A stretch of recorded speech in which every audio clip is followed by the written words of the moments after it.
Welcome to So Very Easy. My name is Laura, and last week we talked about how to block or square up a panel.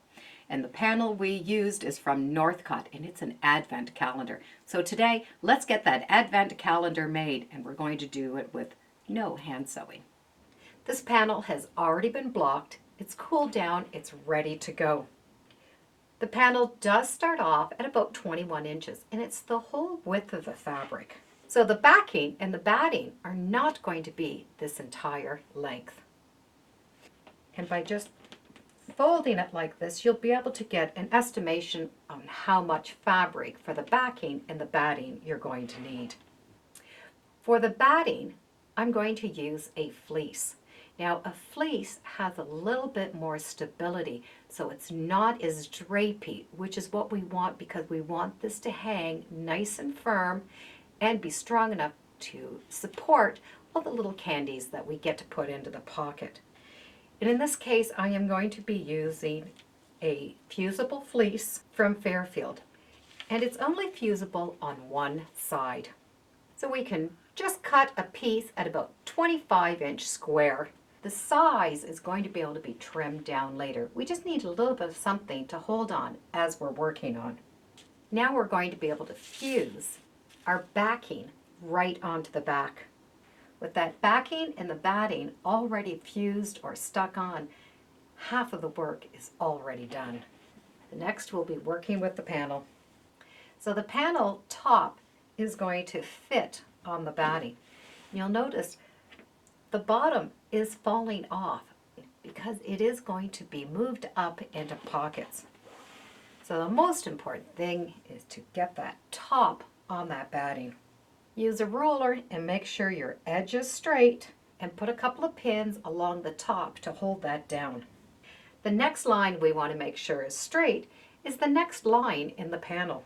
Most of those lines are going to fall right into place because we've already blocked or squared up the outside. But I'll put a ruler in just to make sure. And I can still pull and shift the fabric just slightly if I need to. So I'm going to pin just this top section.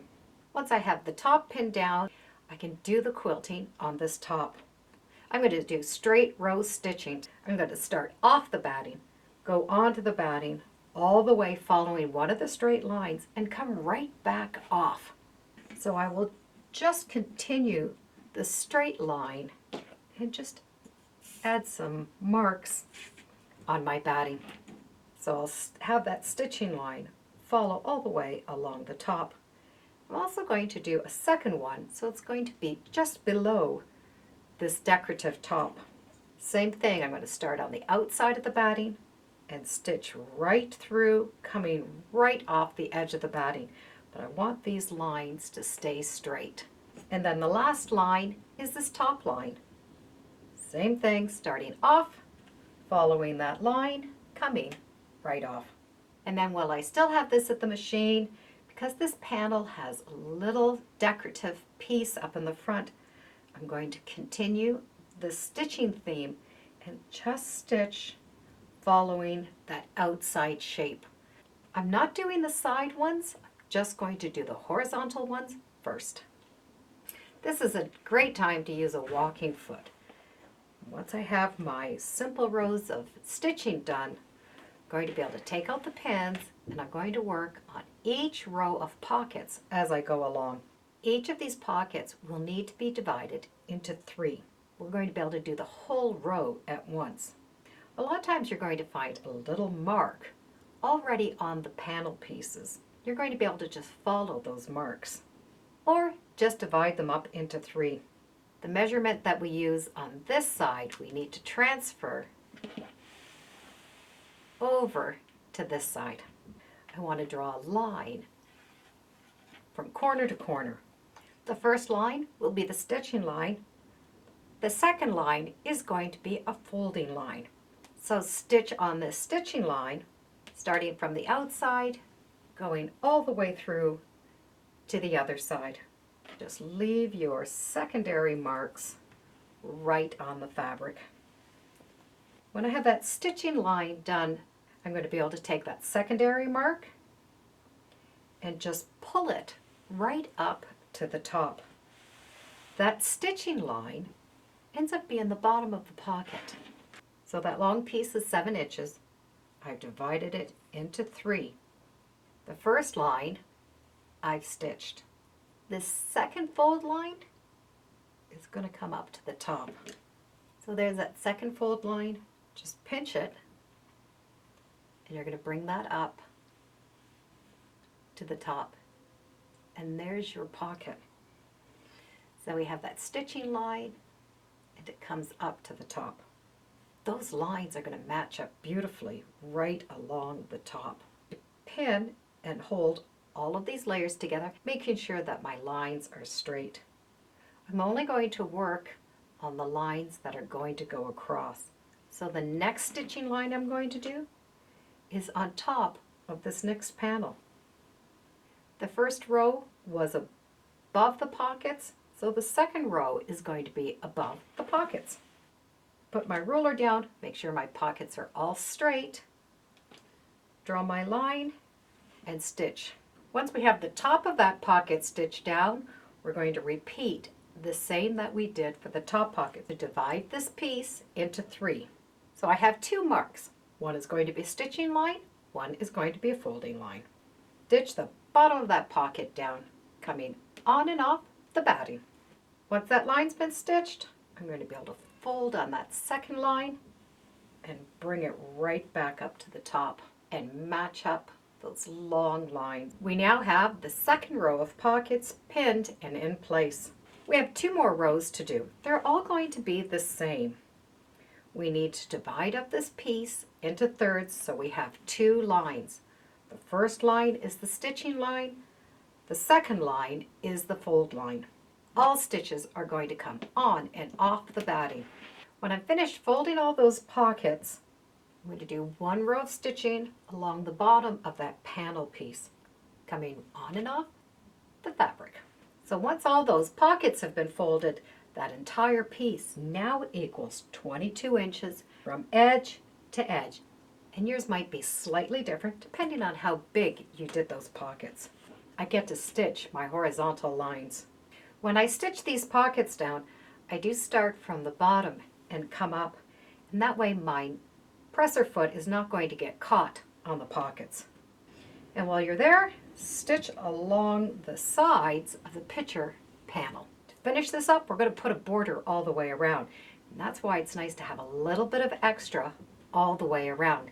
Now you can choose whatever size border you want, and that will depend on how much fabric and batting you're going to want to start with. I'm only going to have a 1-inch border. So I'm going to cut the batting all the way around, 1 inch bigger from this outside printed edge. So I have the printed fabric and then 1 inch over. And this is going to become a border and binding. We need to cut strips at 3.5 inches. I'm going to do the 2 long sides first. Lay your strips down so right sides are facing and have the edge of the strip match the edge of that print. So the fabric that is sticking out is going to be different all the way, and that's okay because it'll all get covered. We just want to follow that nice straight line of the panel. Now use the edge of the strip as a guide and stitch in 1/4 inch. So this is what we're looking at. We have the back of the fabric and the batting has been stitched together in all of those rows. This little piece is the panel and this is the border. So we have followed that little edge that was printed on that panel. We're going to be able to take this and iron it to the back side and use the edge of the fleece as a guide. Once this has been folded over and pressed, we're going to be able to fold over a little seam. We want to fold it over so the edge is going to come a little bit past this last row of stitching. What this is doing is it's covering those 2 rows of stitching, but from the right side, you're going to be able to stitch in the ditch all the way down and attach that back piece. So when you stitch in the ditch, this is the little seam you're going to see. And on the top, You're just going to trim this little edge off so that it's even with the batting. We get to just trim that right off. Do that to the top and the bottom. We now have the two sides done. We're going to do the top and the bottom.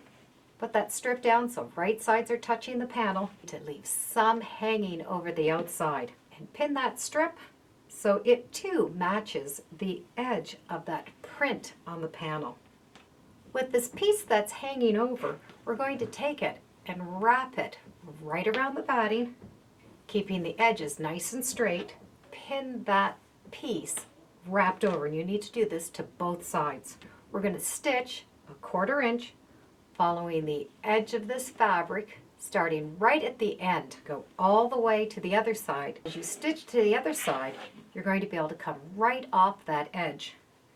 So you have that fabric folded over. Now when we take this border and we pull it to the right side, we'll have a nice folded edge. And press this flat, pull that over, have it match the edge of the batting. Tuck in that seam allowance so that it's just covering those 2 rows of stitching, and you're going to be able to stitch in the ditch and catch this border just like you did the side border. When you turn it over, you're going to have a nice clean finish. We're going to do the same thing to this top by turning that fabric in and then stitching a 1/4 inch all the way down. With that stitched in the ditch, the back is now done and the entire project is done. So the advent calendar is done. It's quick and easy because there was no hand stitching at all involved. And this border makes the binding. So there's also no binding. You might be thinking, this is great, it's all done, but how are we going to hang it up? Well, it's very easy to hang up because this last big border that you put on ends up making a little area to hang it up with. You are going to be able to get a small dowel, and that dowel is going to fit right in between those layers. If you don't want the dowel and you just want it as a decoration or for it to lay down flat, you don't need the dowel. And it doesn't look like we have a sleeve for hanging, so it's sort of a hidden sleeve. Along the side of the panels we had these little gift tags. I have a couple of ideas on how to use these gift tags. Some of the gift tags are just labels for the back of the quilt. So I've put a fusible web onto the back of that fabric. Now I'm going to be able to iron it onto the back of the quilt and fill it in. The other thing you can do is take the little squares and fuse them together, or you can fuse them onto fabric for the back. And this is going to give you little placements. If you have more than one person that is going to use the advent calendar, you'll be able to put their name on these little placement cards and then put the cards into the pockets so they will know what pocket is theirs. So they will only be able to take the candy or the little treats from their pockets.